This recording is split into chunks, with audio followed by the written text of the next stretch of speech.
सत्संग जी प्यार से कहना धन निरंकार जी। सत्संग जी जैसे दासी आप सभी के लिए लेकर आती है एक नई स्टोरी। आप जी उसका हर रोज़ आनंद लेते हैं। आज की हमारी स्टोरी है कर्म की स्वतंत्रता। आप जी ध्यान से सुने, प्यार से कहना धन निरंकार जी। गुरुवाणी का महाकाव्य है। 200 न दीजे काहू, लोग जो कामून सोई भोग। अर्थात हर मानव अपने कर्म का फल लेता है। रूहानी विधान के मुताबिक हर मानव को मानव जन्म में कर्म करने की पूरी स्वतंत्रता है। जैसे कोई काम करता है वैसे ही फल काटता है। चाहे मानव चांद सितारों और अन्य ग्रहों तक पहुंच चुका है और पल पल नई खोजें खोजता रहता है, परंतु वह अपने जीवन के मूल आधार से ही नावाकिफ है। शारीरिक और आत्मिक स्तर पर समांतर होकर जीवन जीना इसके किसी विधायक क्षेत्र में शामिल नहीं है। सत्संग जी रूहानी विधान तो केवल ब्रह्मज्ञानी महात्मा रब्बी पुरुष ही समझ सकते हैं। यही वो उत्तम पुरुष होता है जो जानता है कि जन्म जन्मांतर से भूली भटकी आत्मा को निज घर की पहचान करवाकर इंसानियत के गुणों को उभारना ही नेकी का कार्य है। सत्संग जी इसके विपरीत मानव को गुमराह करना, मजहब के नाम पर संकीर्ण दृष्टिकोण अपना कर दूसरों को सताना, धर्मी मंदों के कत्ल करना, इससे बढ़कर कोई बदी या पाप का कार्य नहीं। रूहानी विधान के अनुसार हर मानव को अपने कर्मों का ही फल मिलता है। क्योंकि प्रभु अंतर्यामी है, इसलिए इसकी दरगाह में किसी के साथ कोई बेइंसाफ़ी नहीं होती। मैं मनुष्य के दिल और मन की जानने वाला हूँ, इसीलिए मैं आप सब में से हर एक को आपके लिए अनुसार बदला दूंगा। परमेश्वर को कोई मूर्ख नहीं बना सकता। मानव जो कुछ बीजता है वही कुछ काटेगा। यदि मानव शरीर रूपी जमीन में बीजता है तो वह नाशवान फसल काटेगा। यदि वह आत्मिक रूपी जमीन बीजता है तो वह अनन्य जीवन की फसल काटता है। प्रभु अपने भक्तों की परीक्षा के समय रक्षा करता है और अधर्मियों को न्याय के दिन तक सज़ा देता है। दुनिया के कुछ जुर्मों में से सबसे संगीन जुर्म अवतारी पुरुषों से वैर कमाना है। श्री गुरु नानक देव जी अजीते रंधावे की वार्तालाप करते हुए फरमाते हैं, साधु की निंदा भी हत्या है, सो भी उतरती नहीं। चाहे अनेक तीर्थ करे, चाहे अनेक पुण्य करे, चाहे तप करे, साध के निंदक के पाप नहीं उतरते। आगे जाकर फरमाते हैं, जो कोई निंदक गुरु की संगत की निंदा करेगा सो नरकगमीन होगा। यदि सो पाप एक सिख ने किए होंगे तो दूसरा सिख उसकी निंदा करे तो उसकी सब बलाएं उसके सिर पड़ेगी और वह कुंभी नरक पाएगा।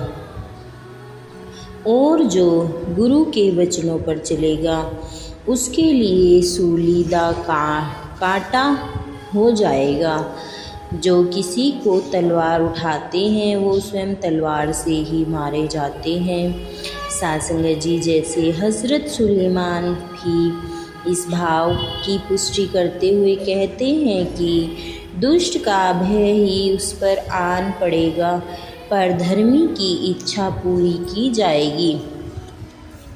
जैसे ही बवंडर गुजर जाता है वैसे ही दुष्ट नहीं रहता, परंतु धर्मी अटल नियम है। सत्य तो यह है कि पापी को मारने के लिए पाप ही महाबली होता है। पापी अपने पाप का घड़ा इतना भर लेता है कि वह अपने पाप के कारण ही डूब जाता है। जो भक्तों के विरुद्ध साजिशें रचते हैं, मंसूबे घड़ते हैं, वे अपने जाल में स्वयं ही फंस जाते हैं, रहती दुनिया तक लानत पाते हैं। आज भूलकर कभी कोई अपने बच्चे का नाम हिरण्यकश्यप या रावण अथवा कंस आदि नहीं रखता। अधर्मी का कर्म उसको हमेशा के लिए मार देता है, जबकि धर्मी की सहनशीलता, नम्रता और खामोशी उसको सदा के लिए अमर कर देती है। लोग सुबह उठकर ऐसे भक्तों का नाम जपते हैं, उनकी पूजा और आराधना करते हैं। प्रभु भक्त तो जुल्म को भी ईश्वरीय इच्छा समझकर ही सहन कर जाते हैं, क्योंकि वे शरीर की नश्वरता और आत्मा की अमरता से वाकिफ होते हैं। सासंग जी, भक्त हमेशा धैर्य रखते हैं और जुल्म के समय भी सहन करते हैं। उनको पता होता है कि परमेश्वर का एक वचन कि तुमने मेरी शिक्षा धैर्य कर की पालना की है, इसीलिए मैं भी तेरी उस समय रक्षा करूँगा जब धरती के सब लोगों पर उसकी परीक्षा के लिए दुख आएंगे। इसीलिए भक्त मौत से नहीं डरते, वह मौत को भी खुदा की दी हुई दात समझते हैं। सत्संग जी, ईश्वरीय इच्छा को पूर्ण करने में भक्त अपना योगदान डालते हैं। भक्त इस बात से वाकिफ हैं कि रोशनी कभी अंधेरे से युद्ध नहीं करती, केवल अपने आप को प्रकट करती है। सूर्य धुंध या कोहरे से झगड़ता नहीं, केवल चमकना शुरू कर देता है। धुंध और कोहरा अपने आप मिट जाते हैं।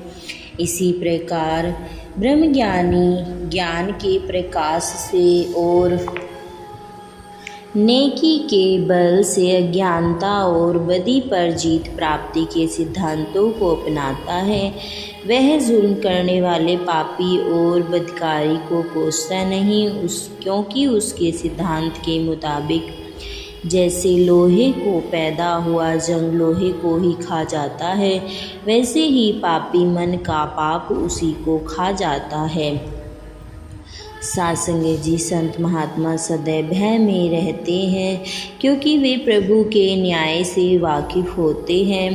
संत पौलुस ने इस सच्चाई को बयान करते हैं, प्रभु उन पर कठोर है जो गिरावट की राह को चलते हैं, परंतु आप पर कृपालु है। यदि आप इसकी कृपा के पात्र रहोगे तो, नहीं तो आप भी काट दिए जाओगे। सासंग जी, भक्त जन जानते हैं कि भक्ति मार्ग कांटों से भरा है। कदम कदम पर विरोधता, जुल्म और दुख हैं, जिनको उसने प्रभु के विश्वास और सिद्क की ढाल पहनकर सहन करना है। रब्बी अवतारों ने हर युग में अपने अनुयायियों को ऐसे समय के लिए तैयार किया है, जैसे यदि मसीहा के नाम के कारण आपको अपमानित होना पड़े तो आप धन्य हो, क्योंकि इसका अर्थ यह है कि आपके साथ प्राप्ति आत्मा अर्थात परमेश्वर की आत्मा है। आप में से कोई कातिल या गुंडे होने के कारण या दूसरों के धन माल में बेईमानी के कारण कोई दोषी न ठहरे, पर यदि आप केवल मसीही होने के कारण दुख सहन कर रहे हो तो शर्मिंदा होने की कोई ज़रूरत नहीं, बल्कि इसी नाम से आप परमेश्वर की महिमा कर रहे हैं। भक्त महात्मा सत्य के प्रसार पर कायम रहते हैं, जुल्म और दुख सहकर भी पवित्र और परोपकारी बने रहते हैं। इनका सहना भी इनकी भक्ति में शामिल होता है, इसीलिए कोई शारीरिक दुख या पीड़ा इनका मानसिक संतुलन नहीं बिगाड़ती। दूसरी ओर अधर्मी लोग फोकट के दिखावे और बनावट के जीवन जीते हैं। मन में द्वेष और जुबान से प्यार की बातें करते हैं। ऐसे लोग प्यार का आनंद नहीं मानते क्योंकि वे प्यार का सही अर्थ नहीं जानते। जीवन का आधार ठोस सच्चाई न होने के कारण ये सदा परेशानी और बेचैनी में रहते हैं, जो अपने आप में ही एक सज़ा है। इन्हीं लोगों के बारे में कहा है, आपको हमेशा यह याद रखना चाहिए कि अंतिम दिनों में बहुत बुरे समय आएंगे। लोग केवल अपने आप को प्यार करने वाले, शेखी खोर, अहंकारी, निंदक, माँ बाप का निरादर करने वाले, नाशुकारे और अधर्मी होंगे। वे स्वाभाविक प्यार से वंचित, कठोर चित्त, शैतानी काम करने वाले, क्रोधी, ऐबी और हर तरह के भलाई के वैरी होंगे। वे विश्वासघाती, जल्दबाज, अति घमंडी और परमेश्वर की जगह सांसारिक भोग विलास को अधिक प्यार करेंगे। वे बाहरी तौर पर धर्म के रीति रिवाजों की पालना तो करेंगे, परंतु धर्म की असल सच्चाई को अस्वीकार कर देंगे। ऐसे लोगों से तो वास्ता न रखना। जिस प्रकार येंस और यब्रेज ने मूसा का विरोध किया था, उसी प्रकार से ये लोग सत्य का विरोध करते हैं। वे मन करके भ्रष्ट हो चुके हैं, विश्वास की हर परीक्षा में फेल हो चुके हैं। वे अपनी इस दशा में बहुत देर तक नहीं रहेंगे और हर कोई जान जाएगा कि वे केवल मूर्ख हैं। यही दशा येंस और यब्रेज की भी हुई। सासंग जी, हर युग में दिव्य पुरुषों ने मानव जाति को सावधान किया और अपने बुजुर्गों के तजुर्बों से लाभ लेने की प्रेरणा दी। माया में फंसकर क्षणभंगुर सुख से सदैव आनंद को कुर्बान करने से रोका। मानव को ईश्वरीय शक्ति का भय मानने और अभिमान रहित होकर नेकी के जीवन जीने की सलाह दी, ताकि वे भूलकर भी सज़ा के पात्र न बने। हज़रत मोहम्मद साहब अपने अनुयायियों को सावधान करते हुए समझाते हैं कि वह पहली कौम की तरह अपने मार्ग से गुमराह न हो, वरना उनकी भी वही दशा होगी जो पहले पथभ्रष्ट लोगों की हुई। मुसलमानों, तुम मेरे बाद गुमराह न हो जाना कि एक दूसरे की गर्दन काटने लगो। ऐसे लोगों तुम्हें अल्लाह की दरगाह में हाजिर होना है। वहाँ तुम्हारे लम्हों से पूछा जाएगा। यदि किसी ने जुल्म किया हो तो वह खुद अपने जुर्म का जिम्मेदार होगा, बाप बेटे के जुर्म का जिम्मेदार होगा। जो लोग किसी इंसान या किसी हकम के द्वारा किए गए जुल्म को देखकर खामोश रहते हैं, सत्य के हक में आवाज़ बुलंद करने से डरते हैं, उन्हें खुदा भी क्षमा नहीं करता। जुल्म करना और जुल्म का हामी भरना दोनों ही सज़ा के पात्र हैं। इसीलिए प्रभु की दरगाह में पाक साफ होकर जीने का तात्पर्य यह है कि मानव स्वयं भी बदी से बचे और नेकी करने वालों के साथ भी दें। इस परिणाम से चेतन करते हुए महात्मा बुद्ध समझाते हैं, सासंग जी, अर्थात निर्दोष और निहत्थे लोगों पर ताकत का इस्तेमाल करने वाला और जुल्म करने वाला प्रभु की अदालत में अनेक रूपों में सज़ा का भागी बनता है, जैसे शारीरिक दुख, तकलीफ, बीमारी, चोट, पागलपन आदि। राज्य या बड़ी ताकत से टकराव, किसी रिश्तेदार का खो जाना, धन दौलत लुटाना, मकान का भयानक अग्नि में सड़ना आदि ऐसे मानव अपनी मूर्खता के कारण ही नरकों में जन्म लेंगे, दुखी जीवन व्यतीत करेंगे। इसके विपरीत प्रभु प्रेमियों के हृदय में सद्भावना होती है, इसीलिए वह मानव को बदी के रास्ते से रोकते हैं। प्रभु के भय में रहने वाले ही दिव्य पुरुष बनते हैं, जबकि प्रभु के भय में रहित मानव जालिम और दुराचारी बन जाते हैं।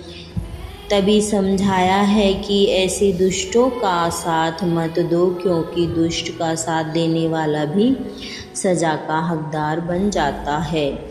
सासंग जी, अपना हाथ दुष्टों से न मिलाना कि तू कुधर्म का गवाह बने। बुराई करने के साथ बहुगिनती के पीछे न लग।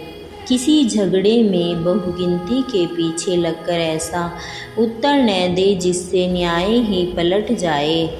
झूठी बात से दूर रहे। तू बेदोष और धर्मी को न मार। मैं दुष्टों को धर्मी ठहराने वाला नहीं। सासंग जी, प्यार से कहना। धन निरंकार जी।